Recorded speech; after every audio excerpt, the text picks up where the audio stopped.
The cool stone of the stage pressed against my back as I stared up at the high-vaulted ceiling, its honeyed light filtering in through stained glass to pool on my face.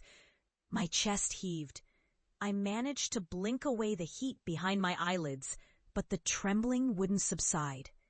The distant notes of my failed presentation still echoed between the marble columns, mixing with the restless shifting of the people in the jury box. Their official faces blurred and sharpened with each beat of my heart. 5 minutes ago, my voice had been strong. I'd stood behind the polished lectern, laptop open, fingertips buzzing as I loaded up what I thought would be my masterpiece, a tapestry of Lisbon's daily data woven into images and music, a performance designed to bridge worlds, mathematics and art, tradition and innovation, the past and the future blooming together. But then the code crashed.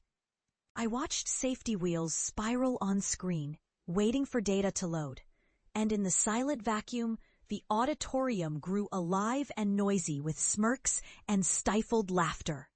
That's when my throat squeezed shut and the fear hit. I tried to recover, tried to explain, but words shriveled up and vanished. Statements that made perfect sense at night in my tiny bedroom became garbled, panicked excuses.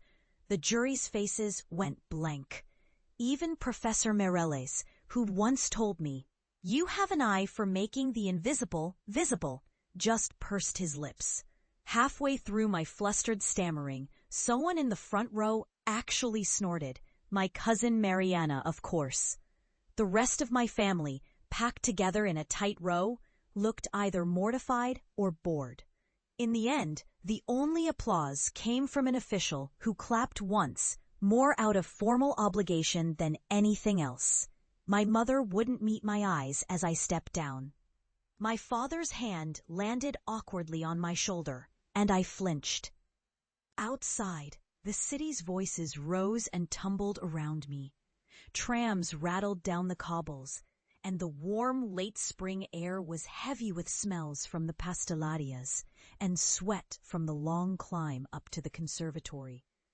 I tried to swallow my humiliation and walk with dignity, but my legs moved automatically, carrying me down the tiled alleyways of Alfama, farther from the crowd. I was no longer present, just a thin shadow quivering over stones. That was the day. Though I did not know it then, that they gave up on hoping for me. My rejection at the Data Art Conservatory became a tale my family told, sometimes to my face, sometimes just out of earshot, when they wanted to remind each other of folly. Diogo always had his head in the clouds, poor thing, I overheard one aunt say at Christmas. With all that talk of data and patterns, and what does he bring us? A crashed computer and an empty stage. My mother just pressed her lips into a line and started clearing plates. Summer in Lisbon is not gentle to the recently humiliated.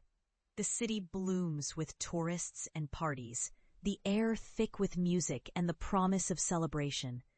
Yet I spent most days inside, sprawled under the weak hum of a fan, CVs spilling across my cracked screen, each one slightly more desperate than the last.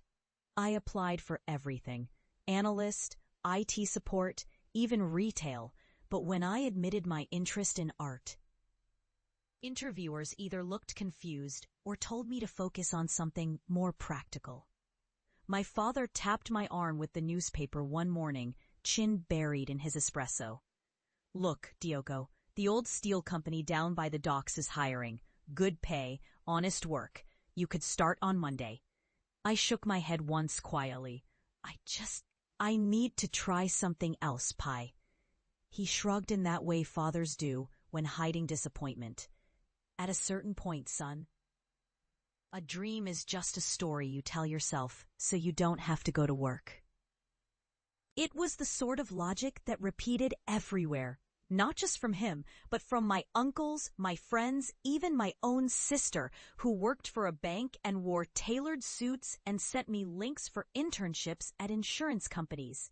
The city itself, with its ancient walls and sly, winding streets, felt like an old relative shaking its head at my stubbornness. But at night, when the house was quiet, I'd sit on the rooftop with my battered laptop. The cathedral lights brushing the city pink and gold. I didn't want safety or familiarity. I wanted a way to show people what numbers and logic could mean, to bring the city's invisible rhythms, footsteps, trams, rainfall, Wi-Fi usage, alive with color and shape. I wanted to translate the secret song of Lisbon into something everyone could feel. The call came late, almost 3 months after my recital disaster, from a tiny gallery in Bairro Alto. They were hosting a tech art hybrid night to promote new media. The woman on the phone, Marta, found my sketch on a forgotten online forum. An idea for turning a city's electricity grid into pulsating, living art projected on the walls. "It might not pay anything," she said, "but we can give you space and an audience. And well, I like your weird brain." For 3 weeks, I barely slept. By day, I helped in the gallery, scrubbing floors, painting, hanging other people's works.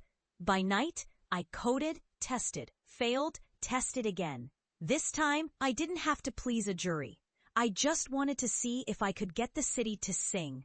When opening night arrived, the small room was thick with the smell of fresh paint and anticipation. I hid behind a side table as the gallery filled. My only supporters, 2 fellow artists, and an old man who snuck in for the free Vinho Verde. I watched people's faces as the lights dimmed and the projection flickered to life, lines crawling up the walls, dots and pulses breathing alongside a waveform of electricity, water flows, and Lisbon's heartbeat as measured by public transport data. Colors bled and shifted. Sometimes the music collided with itself. It was imperfect and raw, but as the show ended, there was a moment of rare, holding-your-breath silence. Then the applause came, soft but real. Later that night, someone handed me a folder of cash, small, wrinkled bills. It wasn't much, but it was mine. That summer, no one at home asked. I lived off odd jobs, barely scraping rent for an attic room. Still, I would turn to the gallery again and again. Word spread, data art, city symphonies, hidden patterns revealed in colors and beats. I learned to make the invisible not just visible, but beautiful, and for a few hours, undeniable. Time swept over me. New projects, larger shows. An internship at a design studio, then contract work for an agency making digital installations abroad. Sometimes I'd go weeks, months without visiting my parents. I called when I could, but each time my mother answered, her voice tentative, as if afraid I'd bring more disappointment. Lisbon changed too. The city grew more restless, cranes slicing the sky, glass towers rising beside crumbling stucco. Old tram lines bent to new roads. At each show, I smuggled in another piece of the city's soul. The children singing in alleyways, the rumble of the metro, the unsung patterns of Wi-Fi at dawn. I needed to bring the tender, overlooked pulse of my home into the world's view. It took years before anyone at home truly noticed. I saw, eventually, that loss isn't always loud. Sometimes it sits in your chest, quietly, as you build your life in exile, estranged in your own city, making art for strangers while your family clings to an old image of you, squinting at the distance. Then, one spring, an email arrived from Fundação Gulbenkian, invitation to headline the city's new Data Luz Festival, an open-air gallery stretching across the riverfront. Your piece, Cidade Invisível they called it, would be the anchor. Projected across the old warehouses along the Tejo, visible to thousands. I read the message twice, fingers numb. The official letter came the next morning, printed on thick stock, with the promise of not just exhibition, but real commission, real recognition. My first instinct was to keep it a secret. Instead, on a rare Sunday dinner, I slipped the invitation onto the table between the bread and olives, letting my parents' eyes find it naturally. My mother read silently, lips silently forming each syllable. My father frowned at the crest, as if expecting bad news. When they reached the end, my father nodded, slow and deliberate. They want you to show your work? Here, in Lisbon? I could only manage a nod. He handed it to my mother. She held it for a long time, her thumb tracing the embossed gold. That's good, Diogo, she said finally. No one said much else, but there was a corner of softness around their eyes that stayed. My cousin Mariana called a week later. I hear you're going to project cartoons down by the river. Her words were slippery, carrying the same lilt that once made children tattle to teachers. Abandoning us for pixels and light, aren't you? Not cartoons, I replied, more quietly than I meant. It's never mind, Mariana. You'll just have to wait and see. She laughed and told me maybe she'd stop by if there was free wine. I walked the riverside in the days before the festival, watching as cranes hoisted platforms, as riggers slung wires and speakers through the air. The smell of diesel and salt and anticipation thick and electric. People asked questions everywhere. Journalists, students, artists. Some wanted a theory, some just wanted tech specs. Others tried to figure out if data art was just another fleeting trend. But the sense that mattered most was the one I could not put into words, the city's bloodstream, ready to be brought to light. Lisbon was more than a backdrop or content source. It was my lost family, my skeptical community, my own uncertain heart.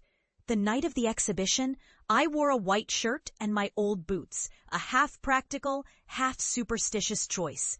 The walk from the tram station to the riverside felt interminable. Each step buzzed with old nerves, old shame. Crowds spilled out from the warehouses. Families, tourists, old men smoking by the railings, clusters of students sharing bottles of Sagres and squinting